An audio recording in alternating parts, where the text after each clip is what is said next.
Welcome back to another episode of the Downsizing Roadmap podcast with your hosts, Jody Roscoe and Heather Fisher.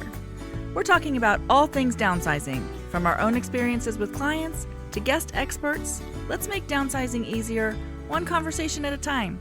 Hi, welcome to Downsizing Roadmap podcast. If you're downsizing and that involves a move, we're going to talk about 10 often overlooked steps that if you do them and you take a listen, it will make a much easier move. Yeah, I think people, you always are like, what's the plan? Yes. And I think sometimes people step into it without a plan because these are things that you might not even think of.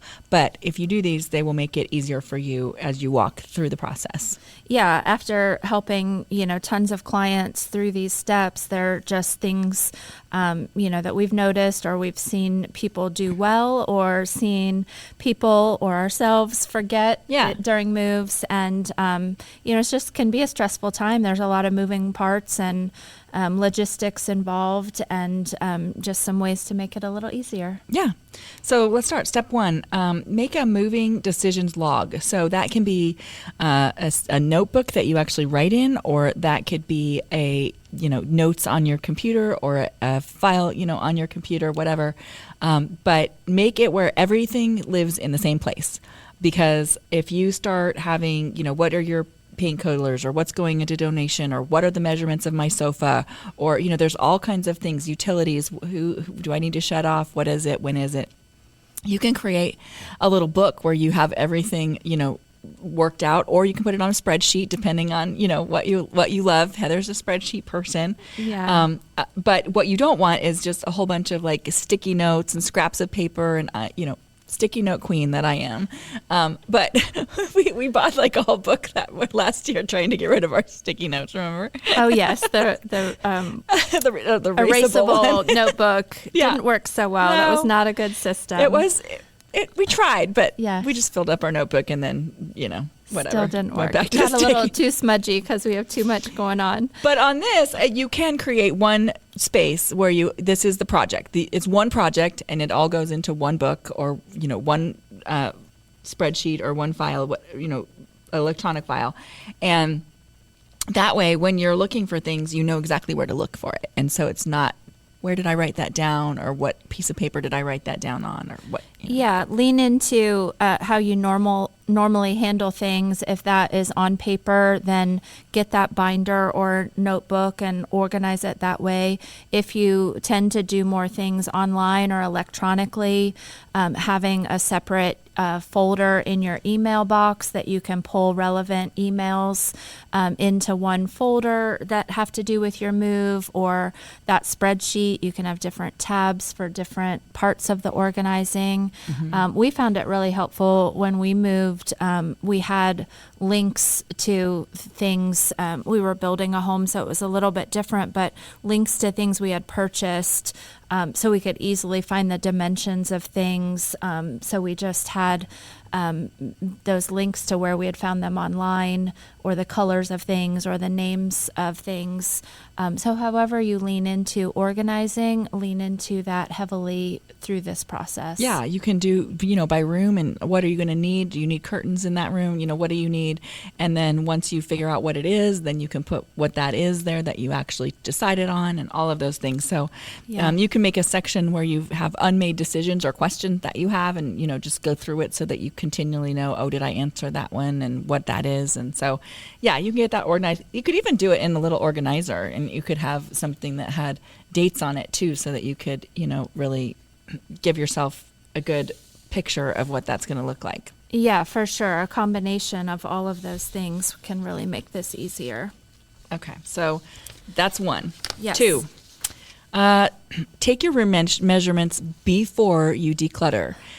So if you know where you're going next before you have started to declutter, take measurements of, and we're talking about the rooms that you're going to move your things into, and then the bigger pieces of furniture is really what we're kind of talking about. If you're early stages and you're just decluttering a lot of little things, that's okay. We don't need measurements of all of that stuff. But what we're talking about is, a lot of times what we find is when you're moving to a smaller space, your scale of your furniture is different. in a bigger house. Your bigger sofa may not fit in the, in the new house. You may have to scale down your sofa size, or maybe bedroom, like bed sizes. Maybe your king bed's not going to fit in your second room, second bedroom or whatever that, if you have two of those or whatever. So you want to make sure when you're moving that you don't find out the day that you get there with all of the stuff that isn't going to fit. Yeah, people often look at the decisions as what do I like the best, what is my favorite, which is, definitely one layer to look at it, but you also want to be adding in that which one will work best for me in my new space. A cabinet that might have just been an extra thing in the corner of a room might work perfectly in a little alcove you have in your new spot for different storage than you used it before. So just trying to get that overview. We met with clients recently that had their new floor plan and their spreadsheet going, and they were just so on top of it, well ahead of the move, that it'll be so smooth for them. Yeah, and if this sounds totally overwhelming to you and you're like, oh my gosh, that sounds terrible, there are people who do this. So reach out to us if you have questions about vendors or people who can do this, but there are definitely people who can help you take a look at what your new floor plan is going to look like, give you a kind of visual of what that looks like and what your furniture might look in that new space. And so let us know if you need that, downsizingroadmap.com/help. Yeah, and we talk about the definition of downsizing, and it's really managing your time and your things and your space, your finances to work best for you and the phase that you're in. So that's what we're talking about. It's never just do I like this? It's do I love it? And does it work for me? And that 2-layer, and that's going to look different based on what your new space is and what new life you thought about back in that dream it stage. Yeah. So we do want to measure the furniture though before we make final choices on what we're actually going to bring. Don't give away that love seat when you may need it instead of the big couch. Yeah, exactly. Right. Okay. Number 3, create a no pack zone. And so what we're talking about is a designated table or a room or some boxes that that you can place stuff those boxes won't get packed with the mover, or you can, or put it on a table where stuff isn't going to go with the mover. And that would be, document your documents, like your passport and your medical documents and any of that kind of stuff that you don't want to be packed and then you're going to need it after it's been packed. Medications, daily toiletries, things that you use, in a daily, your checkbook, your extra, chargers, cash, things that you use all the time. You want to have those all in one place. And in the end, you're going to want to have them at the house the first day. It's like the last out of your current house and the first in, and the first to be, set up or unpacked so that you can wake up that next morning after moving day and it may not be fully unpacked, but you have those essentials to start your day. To have your medication, to have the toiletries that you need without having to kind of half unpack 10 boxes to find the one thing you're looking for. So that's just a little pre-planning of kind of that survival bag of what you'll need first. And like Jody said earlier, if that's overwhelming, there are resources that you can hire to pack your home and get you set up for, and their goal is to get you set up to be able to wake up the next morning and have, be able to cook breakfast and, have what you need, even if you're not fully unpacked yet before they finish. Yeah. And I think that this is really important if you're not having that somebody who do that whole thing for you, but if you're only just having movers come and pack you, because the movers are just going to pack whatever's around in whatever box, and then you won't know. If you're doing all of your own packing yourself, then that's a little bit different, but you still want all of this stuff in one box in one place so that where it is, and so that you can access it right away. And so putting it in one area is good. And that's important if you're packing yourself or not. But if you're not packing yourself, it's super important because you will have no idea what box it was in because you didn't pack any of them. Right. This is oftentimes, a box or two that gets put in your car and taken versus the movers putting it on a truck. That way you have no worries if that gets delayed, if anything happens. It's like your carry-on bag when you travel. Take a couple, an outfit or two. I think the documents are the ones that sometimes get packed up somewhere that people don't think about. Like, oh, wait, I need to make sure that my passport and all of that stuff doesn't get packed up. So, So create a little no pack zone and put all those things in one place so that you can last out and first in to the house, right? Yeah. Okay, step 4. Do a pre-move pantry freezer kind of inventory. So people lose a lot of money and a lot of food when they move sometimes because it's hard to make that move when you haven't really kind of used it up a little bit. So 2 or 3 weeks out, just start, eating everything out of the freezer and eating everything out of the pantry or going through the pantry if stuff's expired, if you haven't done that in a while.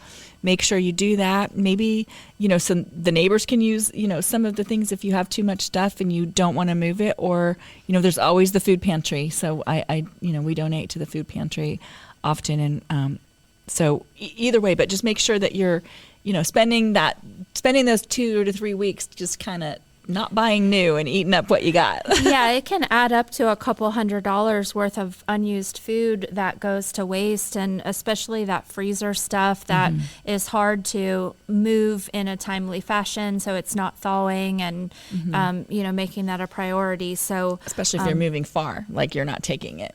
Right, exactly. And even a local move, just that timing of how all of that works, unless you're doing it all yourself, and have that access, it can be tricky. So don't, stop that stockpiling of lots of extra, even a couple months leading up to it. If you have that time, maybe don't have so much in the freezer. Canned goods. Yeah, if you run out of those condiments, do you need to open a new one just quite yet, or can you hold off and just trying to get through that move? Yep. Okay, step 5, schedule donation pickups earlier than you think. We love this step. We talk about this all the time, whether you're moving or not. There's no better way to get yourself motivated than knowing somebody's coming to pick up stuff. Yeah. And you've scheduled it, and you better have something to put out there. Yeah, and twofold. Definitely that is an advantage. It gives you the motivation, but also it can be very frustrating if you've gotten that motivation and you have this big pile of donations and you're ready for it to leave the house and get out of your way, and then you call and they're scheduling 2 to 4 weeks out, and we're coordinating that lots of times, and that is the time frame. Yeah, it is. So you really want to pre-plan that. Even if you're not quite ready with your pile, get it on the calendar, use that as your motivation, and then have it at a time that works for you, that's convenient for you. Before you have to be out of the house, you could run your clock out and need to be out if you've sold your house, and not have that on the calendar to line up correctly. Yeah. And you can do this, like you said, much earlier than you think. If you think I'm going to downsize in a year or two, you can start that now. And once a month or, every other week or whatever, you can, schedule somebody to come and pick things up and just start slowly, getting that stuff out of the house so that when you actually are ready to make the move, it's not so overwhelming. Yeah, it gives you space to be able to pack the things you are taking because you have more empty space. It gets it, out of your decision. You don't have to continually look at things and redecide on it. So much benefit for starting earlier than you think, and just keep those pickups scheduled on the calendar until you're done. Yeah, and then inevitably there is going to be stuff that it won't go to donation when you make the move. So some things to think about also scheduling is you may want to schedule a junk guy that might come out and do like a bulk trash pickup, or if your city does bulk trash pickup or whatever that is, schedule that so that you can get things actually, cleaned out because there will be things that aren't donatable, that are just actually trash, which we don't want. We don't like to think, oh my gosh, we're living with trash, but we are. Well, We've seen that a lot. I think that there's a layer of stuff that I would chalk up to delayed decisions, but we all end up with, the paint cans and the chemicals for the lawn and all of those things, and you're just not sure how to dispose of them, so they're in the garage. But if you're making a move, that all needs emptied.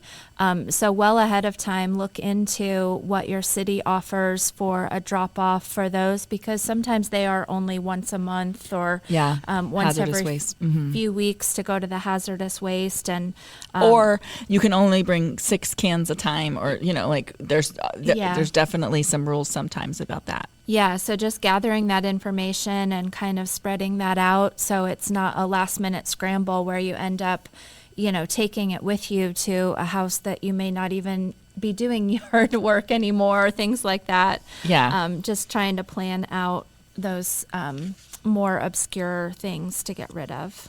And while you're planning things on your schedule, think about what your final cleaning looks like in your house, because that's like the third, the next step. So it's, to ask your family what they want, figure out what you're taking, ask your family what they want, figure out what you can sell, donate, trash, and then once the house is empty, it needs to be cleaned. And are you doing that, or do you need somebody to do that? And if you need somebody to do that, again, they're probably several weeks out, so you're going to want to find somebody to help you with that. And again, we have resources locally, or we can help you find something if you need that. But that is the path, and so there's always the clean out and then cleaning up. Yeah, right. Clean out, then cleaning. And so if that's something you want to do, great. And cleaning your house at the end when it's empty is totally different than cleaning your house when you live there, because when you're cleaning your house when it's empty, you're wiping down the baseboards and wiping ceiling fans. Yeah, ceiling fans and the grates that are on the wall, and wiping out all of the cabinets, and all of the things that we don't necessarily take everything out of the cabinets and wipe them out while we live there.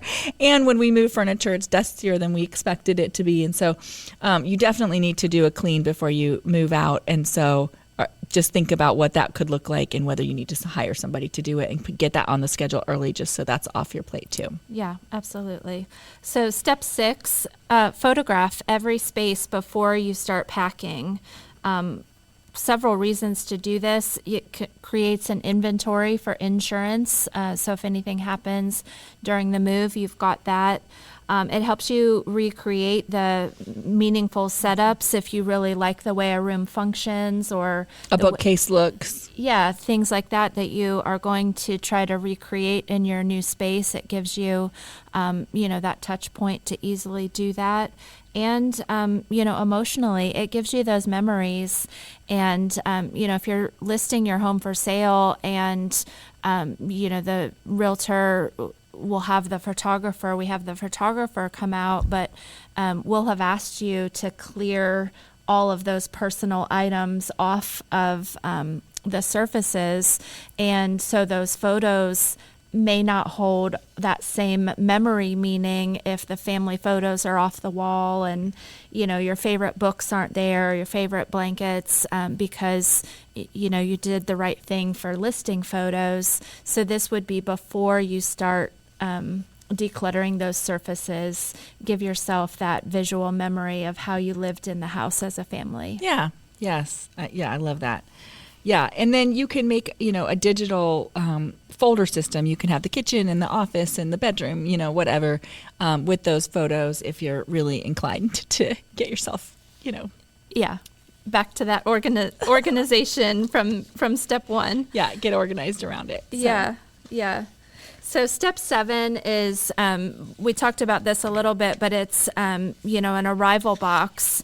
And this is those items that will just give you that sense of calm as you come in. It's not necessarily the most important things like documents and things like that, but is it your coffee maker? Is it, the coffee filters to get that started? Yeah, coffee maker, coffee filters, and coffee. Yes. Right? All paper the things. towels, paper plates, paper napkins, paper towels, hand soap, all that, those kind of things. Yeah. Maybe a general cleaning spray to just wipe down countertops as you're moving in, if that needs done.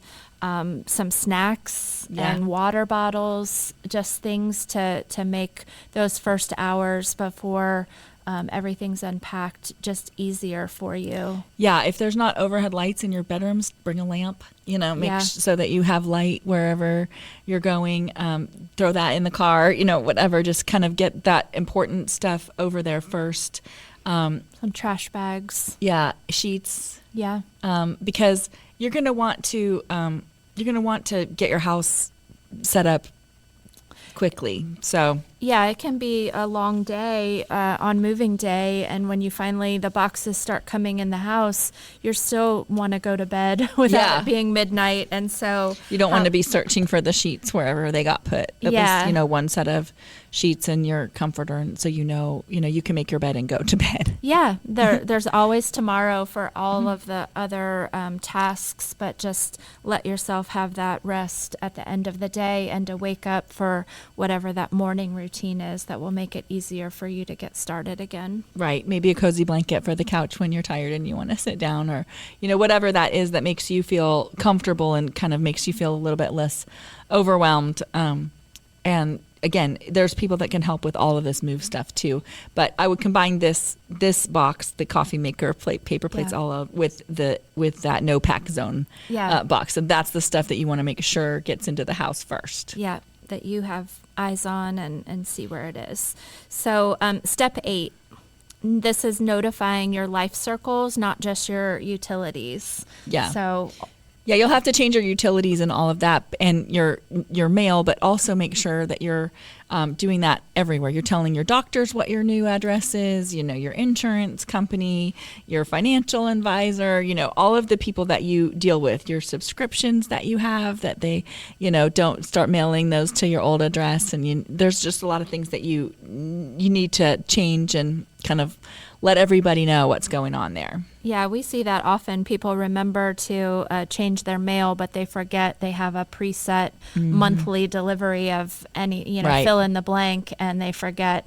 And suddenly their dog food from Chewy is at the old house or things like that. Their subscriptions go to the wrong house because we don't think of all of those. So don't forget your driver's license and your voting, you have to change where you're voting, your voter registration too. So there's just think about all of the things that happen in your life. If mail starts coming, you need to notify all of them because that's who knows where you are. Yeah. So whatever that mail is, they will forward your mail and notify them, but you might also just want to notify them directly too. I think that's easier, your bank and all of the things. Yeah, and that forwarding runs out, I think, after like 6 months if you don't renew it. So catching those as things get forwarded that you might have missed, just make sure you follow through and get that changed either online in your account or whatever you need to do. Yeah, we had the people that lived in our house before. A year later, we got their whole packet of season tickets to the UD game. They were wishing they had that one. So I know them and I know where it is. So I'm like, hey, I got something you might want. But, that's just something that comes once a year. So it's not something they thought about. At least you didn't just send them a selfie from their Here seats. I am. Are these yours? Thanks. Yeah. But so you'll find things that happen that slip through the cracks, but do your best to figure out what that looks like, and especially anything that, any retirement funds, any of that stuff that might roll over to you want to make sure that they have your most current address for any of those things. Yeah, I would say expand this as well to just your circle of your people. That could be as simple as looking through your Christmas card list and, who do you mail to? Do you need to send them something and just update that change of address so that they know you've made a move as well? Yep. Okay. Number 9, plan a goodbye walkthrough, not for your house, but for you, right? So, walk room by room, just kind of have your little memories there. We did this. I was telling Heather with our house. The kids that's where we brought them from the hospital.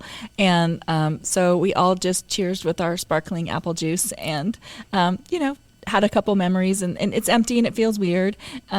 And it's okay. You can have those memories. I still have the memories, even though I don't live there anymore. So it's not like it was, super, super sad to me. It can be sad, but it just felt like, an acknowledgement of, the joy that you got to have in that house, and, give yourself a little bit of time to just have those feelings and walk through and give yourself that closure. Yeah, it's allowing time for that pause on what can be really busy days. Yeah. You don't want to suddenly And then you're gone. rush out of the house thinking you're just taking some boxes, and then you're like, oh, wait, That was the last time I was in the house. Yeah, so just planning a little bit of, stopping the rush for a few minutes and saying whatever goodbye you want to, and thinking about the happy times, and, just taking that last look around. Yeah, and if you raise your kids there and your kids can come, that's always great. Yeah.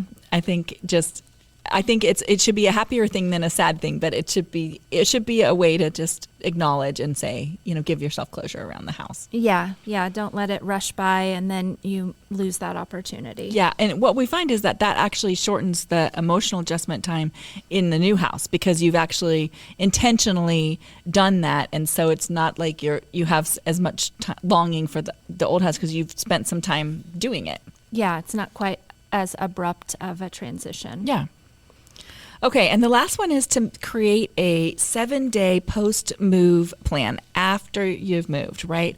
To try to avoid the burnout of getting your house, the new house, because, moving is only half of it. Now you're in this new house and nothing's where it's supposed to be, right? And so it's a 2-step process for moving. One is getting it out, and one is getting it back in and creating the home that you want now for your future. So day one, on moving day, you want to set up your bedroom completely, so that you can, you have lamps on your nightstand, and you have your bed and your sheets and your pillows, and you can go to bed whenever you're exhausted by whatever has happened that day. Yeah, it's that sanctuary where you can get rest and close the door from what other tasks might be left on the other side, and you just have that space so that you can sleep peacefully. Yep. And I would, that first box that we talked about, I would get that set up too. I would get the coffee maker set up. I would, those things that you think you're going to really need first right away in the kitchen, I would get that also set up. Yeah. But day 2 is, the kitchen is after you've gotten, your stuff that you absolutely need to get moving. Coffee. It's pretty much coffee. It's Jody. coffee. So maybe it's tea. But anyway, then you want to set up your kitchen because you want to be able to cook. And then day 3, you can do your bathroom. So that all of the things that you're doing functionally, by day 3, you're actually, able to do all of those things. You can, get your shower and get your teeth brushed, and where all that stuff is, and you're, taking care of those things. Day 4 and 5, you can do the living room and your everyday rooms, places where that you're going to sit all the time. And when we say do that, like I'm talking about hang art and make it feel like a room. The furniture is probably going to be put where it needs to be from the movers, but then how are you going to make that room feel like it's home, right? Yeah. And then day 6, you can take a break if you want to. Give yourself a reward, have a little meal out or do something like that, or you can keep on moving. And then day 7 and forward is just one project. So whatever that is, if that's now you're setting up a craft room, or if whatever the other rooms are, if you have a guest room, whatever those rooms, an office, you can start setting up those rooms. And if that sounds like, oh my gosh, that's going to take too many days, again, we have people who can do this, that's their job. They will come in, they will hang your artwork, they will, unpack the kitchen, they will put it in a great, flow, they will do all those things. So if that's something that fits into your budget and is something that you think you would want to make home sooner, faster, there are people who can do that, and let us know. We can help you with that. Yeah, and give yourself that grace when you prioritize it like this. You are able to live in the space, but go at a little slower pace than feeling like you need to be fully unpacked on day 2. It takes longer than you think. We all underestimate. We've been in our house for 5 months now, maybe 6 months. I don't know, but we're just finishing unpacking the final boxes that we had put in the guest room just as the non-priority And that's okay. Just take that time, but be able to live by doing those important things first. Be able to have your space. I mean, honestly, life happens too. So like when we bought our house, and then my mom got sick, and so I didn't actually do a lot of things to make the house feel homey. And it took me years. I'm not even fully there yet, honestly. Yeah. And it's been, years since my mom passed away. And so, that flow of how I would have done it just totally got stopped and then didn't really get started again. And so give yourself that, time to just do it. Don't leave the boxes sitting there for 6 months, and, just every day, just kind of get that happening so that it does feel like home, and it doesn't feel like you're just kind of have now moved into some kind of transitional place that doesn't feel homey to you. Yeah, you'll feel settled so much sooner and have less stress if you can just be making progress daily and starting with the highest priority and the surroundings that you are seeing, but don't just shut the door and forget about the tucked away spots either. Yep. And if you find that you have brought too much stuff because, that plan didn't happen pre-moving, or you thought, I can fit all this and I can't, reassess. Start listening to some of our other podcasts about what you can let go of, and create a place that's peaceful for you and that you really enjoy being in, because that was the whole point of it in the beginning, is that you wanted, that it was too much and it felt overwhelming. So don't now cram yourself into a place with too much stuff and have that feel overwhelming, right? So fix that. Yeah, it's back to that scheduling a donation pickup. Yeah. I mean, I think so many of our clients, and myself included, we found after we moved, we've been to the donation drop-off several times after we moved, like, no, we didn't actually need this, or we packed too much.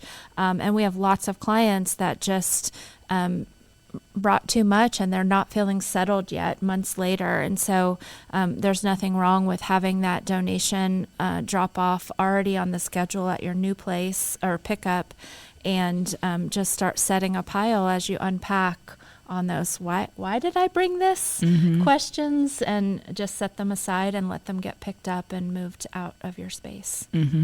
Yeah. So 10 ways that you can make your move easier. Some of them are little and just things that aren't going to be on a regular moving list of things to do, but they will make your life a lot easier if you follow this path. So yeah, if we can help you with that strategy for your own timeline and your own situation, please reach out to us, and we can help build these steps in for you with any resources that you need or a plan that makes sense for you. Our website, downsizingroadmap.com, or if you're ready for some extra help, downsizingroadmap.com/help, and we'll connect you with all of the resources we have to make it easier. Yeah, and if you're just getting started and you want a guide for our 5-step process, we have that for free. It's downsizingroadmap.com /. I can't get it. Talking about kitchen backsplashes too often. You all know what I mean. Yes. Guide. /guide. All of it available on our website. Just reach out if you need any of those pieces, and they're in the links in the show notes as well. All right. Good to talk to you. Bye. Thanks for joining us on the Downsizing Roadmap podcast. If you found this episode helpful, be sure to subscribe, leave us a review, and share it with someone who might need a little downsizing inspiration. Have questions or ideas for future episodes? Reach out to us on our website, www.downsizingroadmap.com. Until next time, let's keep simplifying and moving forward.